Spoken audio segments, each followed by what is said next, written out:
A classificação é um recurso muito importante para entender um determinado assunto. O governo faz a mesma coisa para compreender, organizar, planejar e fiscalizar melhor suas contas. Existem várias classificações para poder analisar as receitas e as despesas por diversos ângulos. São as chamadas classificações orçamentárias.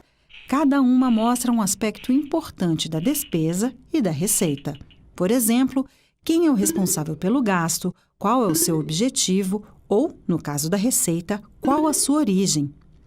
Uma das classificações utilizadas pelo governo divide as receitas e as despesas entre primárias e financeiras.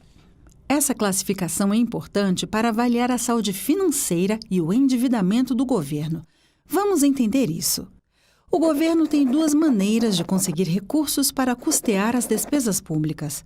A primeira é por meio da cobrança de tributos, como o imposto de renda e a taxa de emissão de passaportes, ou com os recursos obtidos por meio de concessões, como de estradas, portos e aeroportos. Também entra nesse tipo de receita a venda de ativos, como as privatizações de empresas estatais e outros itens que formam patrimônio público. Nesses casos, a fonte de recursos é chamada de primária, porque o governo não precisa contrair uma dívida para conseguir essas receitas. A segunda forma que o governo tem para obter recursos é exatamente a contratação de dívidas. Estamos falando aqui de fontes de financiamento, onde o governo toma empréstimos para realizar certos gastos.